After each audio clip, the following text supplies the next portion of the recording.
Now, take note of this required. What this does is, when you turn it on, it automatically makes this section of the form compulsory, meaning if you decide to skip this while filling the form and then you go to submit, it will take you back to this particular place, right? It won't submit to take you back here, meaning this is compulsory. You have to type in your phone number, okay? Hello guys, I'm going to be showing you how to create Google sign up forms. All right, maybe you have a training you want to do, you have an event that is coming up and you need people to sign up for the program online. All right, this is the form you are going to have to create, and then at the end of the day you send them the link. So whoever clicks the link is going to bring them to these sign up forms. The first thing you have to do is you have to log into your Gmail account. Okay, so after signing into your Google account, go over to your top right hand side where it says Google Apps. All right, so just click on it. What we are looking for is Google Forms. All right, so you scroll all the way down until you see forms. Okay, this is it. You just click on it. This is the Google form interface. Okay, if you look at this top row here, you will see there are a lot of templates that are already available for you. We're not going to look into all this. We're going to create a new form. Okay, so I'll just click on blank form. The first thing we'll see here is untitled form. Okay, so this is where you can put the information of what your training is all about. For this demonstration purpose, I'll just use. Now this bold, italics, underline, this is where you can format this your text the way you want it to be. Now underneath you see form description. Well, this is optional. You can decide to leave it like this without imputing anything. But I usually advise you write something here. Okay, so it gives more details about what your training or your program is all about. Now if you look at the right hand side, you see some options that are available. Now with this plus icon, you can add what type of question you want to ask. Now with this one, you can import questions you already have. Now with this, you can add title, description. With this, you can add image. With this, you can add YouTube videos, links, and all of that. Now this, you can add different sections to your form. Okay, so the first thing we are going to do is we are going to have to add a question. All right, now pretty much every form, the first thing you see is first name. Okay, now just type. Okay, with this you can add image. So we're not adding the image because this is not the kind of form you add image. We just want to collect the details of individuals registering for an event to create a database. Okay, now if you look at the right hand side, you will see a drop down menu. Okay, you have short answer, you have paragraph, you have multi-choice, checkbox, drop down.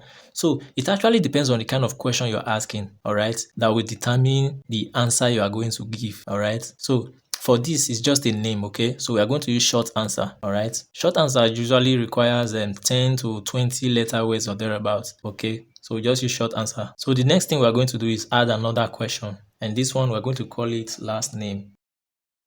So the same thing, we're going to put short answer, all right? For the audience to type in their names. Okay, we can't use paragraph because paragraph, it doesn't make sense for this kind of question. It's just a name, so you need short answer to just impute the names. Okay, if it is a question that has to do with explanation, that is when you use paragraph so that they can add in their long text and all of that. So for this, we just use short answer. Okay, so the next one we are going to put is phone number. This phone number, we're still going to use short answer because it requires about 10 digits or 11 or thereabouts, depending on the country you're in. Okay, use short answer. Now, take note of this required. What this does is, when you turn it on, it automatically makes this section of the form compulsory, meaning if you decide to skip this while filling the form and then you go to submit, it will take you back to this particular place, right? It won't submit to take you back here, meaning this is compulsory. You have to type in your phone number, okay? But if you turn it off, you can decide to skip it while filling the form and submit it to submit, okay? But usually what we need majorly is contacts and details of people, all right? So you have to turn this on, okay? Email address. Email address, we are still going to use short answer. Okay, email address and phone number in most forms is always very important. Okay, so you see this red dot here now, it's going to appear here too because this is the most important thing we are looking for from individuals who are going to register. So now let's do something different. Now I'm going to ask the gender. We are going to use checkbox, meaning they are going to tick either they are male or they are female, and then I'll add another one which is female. So in some forms you will see prefer not to say. So let's just leave this like this. You can add as many questions as you want. Now let's assume you're done with this form, okay? So the next thing you have to do is you go to publish. But before then, when you look at under this question tab, there's something next to it, responses. Now after sending the link, now whoever fills the form is going to show up in this place. This is where you get your database, all right? All the forms that are being filled by the individuals is going to show up here. Okay, so the next thing you have to do is you go to publish, all right? When you go to publish, you click on publish, okay? Just click on publish. So now after publishing, you go to share. Okay, so this is where you share the link. Let me just copy the link. Okay, and I'll click on done. So now let me send it to my other Gmail account so that I will sign it up and show you guys how it looks like. Okay, so guys, this is the form we just created. All right, this is my other Gmail account. So I sent the link as if I'm sending to somebody else. Okay, so you can see the title of the form, digital training. All right, now you can see the description, how to create Google sign up forms. So this is the first name we created, right? So here you can fill in your name, okay, the last name. So this is the phone number. You see the red dot I told you about. So this phone number is compulsory, very important. All right, it's very important. This is my contact information. This is my email address.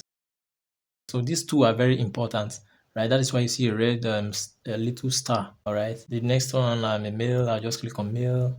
How did you hear about this? Let me see. Radio. This form, I was supposed to delete this one out. When you are done with the form, you make sure you don't have any untitled question available. Otherwise, it's going to show up with the form also. So next thing I'm doing is I will just click on submit. So your response has been recorded. Okay. So now let's go back to that Gmail and check the responses. Okay, look. Now it has shown up here, one response. All right. So I just click on it. So you see the form.